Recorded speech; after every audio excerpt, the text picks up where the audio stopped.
In Japan, a left-wing demonstrator leads a crowd of supporters in a clamorous protest.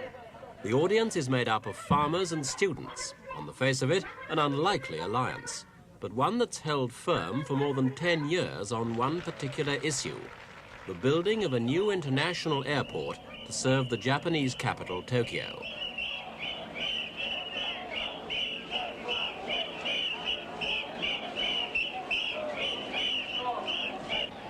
In the past, many of the demonstrations have been very violent, as the airport's opponents have fought a long rearguard action against the government and police. By Japanese standards, this one was fairly mild. No one was hurt, and only 62 people were arrested.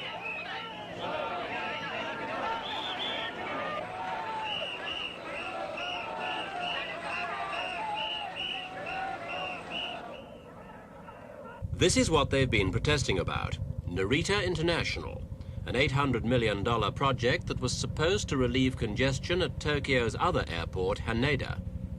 Narita was designed to handle more than 5 million passengers a year. Most of the complex, the terminal buildings, the runways and control tower were completed over 4 years ago.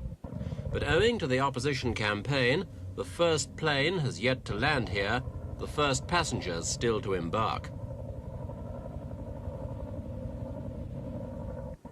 Before the airport came, Narita was a small farming community 40 miles east of Tokyo, lying in some of the most scenic countryside in southern Japan.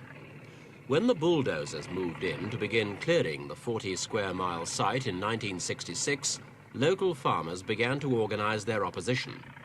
350 families were persuaded to sell their land, but others decided to hold out.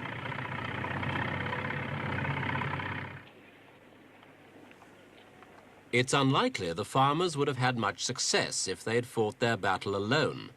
But left-wing students took up their cause, opposing the airport on environmental grounds, and also because they believed it would be used as a supply base for the Americans in Vietnam. The students prepared for battle with all the thoroughness of a professional army.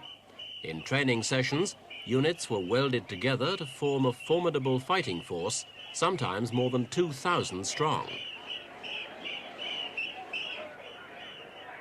The police, for their part, did not underestimate the strength or determination of their enemy. Thousands of riot-kitted men flooded the site to ensure the work went ahead. They were soon in action.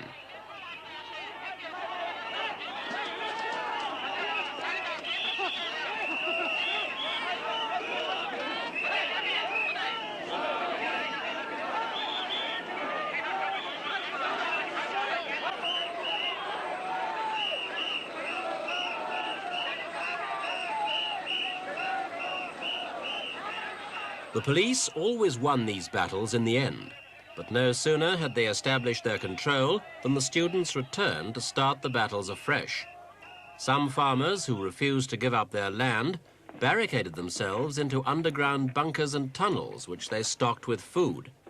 So deeply were some embedded that even when the police reached them, it took hours, and on occasions days, to dislodge them.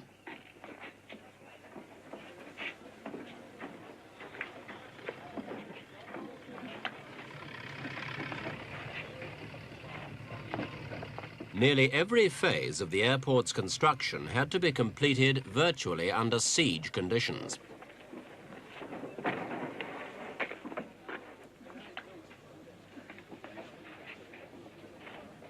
By 1971, Narita was half finished, and it was at this stage that the worst clashes occurred. The demonstrators erected makeshift forts around the 3 runways and near the terminal buildings and prepared for the inevitable confrontation. It came on September 17th, when 5,000 police attacked the student positions. The battle lasted all day, the worst rioting Japan had seen since World War II.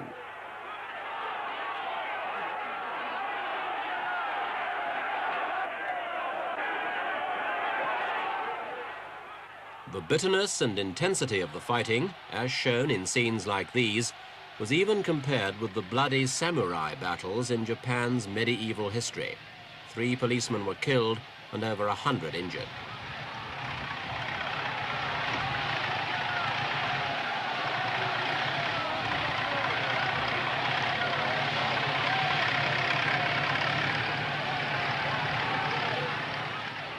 At the end of the day, the police stormed the stockades. Cranes and bulldozers were then called in to demolish the protesters' watchtowers.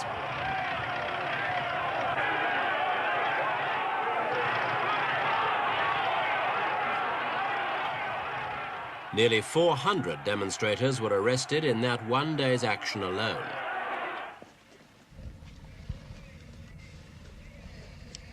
In the aftermath of the 71 riots, both police and demonstrators kept a lower profile.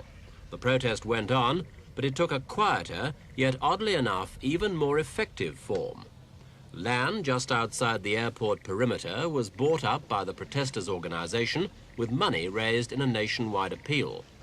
Some of it was used for farming, but its main purpose was to support a 200-foot-high steel tower whose legs were embedded in concrete foundations.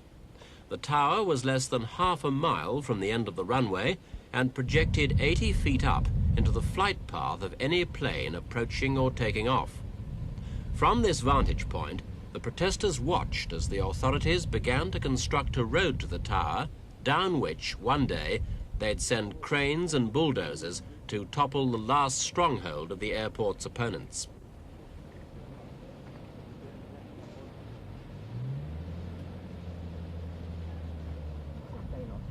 Inside the tower's stockade, the demonstrators' prayer tags call on the help of the Almighty. But the temporal leader of the struggle is Isaku Tamura, a frail 65-year-old businessman who's determined to continue the fight despite his pessimism about the outcome. No chance. No chance. Do you think there'll be more? Is he prepared to defend this stockade, even at the risk of violence and people being killed? 暴力があってもね、やっぱりまだいつまでもね、戦うつもりですか。暴力があっても、あくまでも戦う。あくまでも。どこまでも戦う。Yeah, we'll fight right to the end, even if there is violence. The struggle will continue. 3 lives, 6,000 casualties, 4 years delay. Those are Narita's enormous costs to add to the financial investment. And that's not all. New hotels nearby are losing money. They opened a year ago after government promises to get the airport operational within months. The climax of a decade's dispute is now approaching.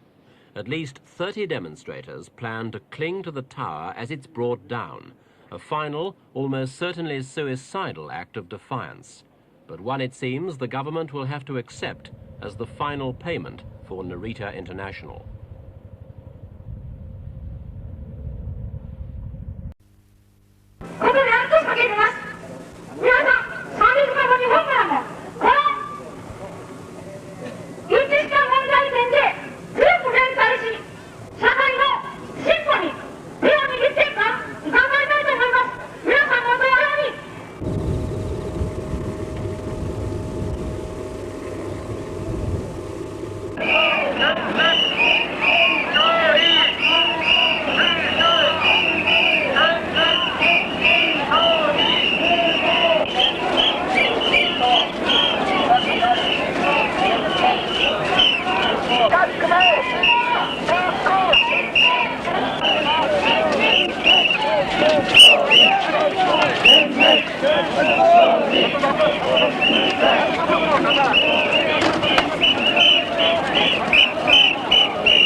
Hey,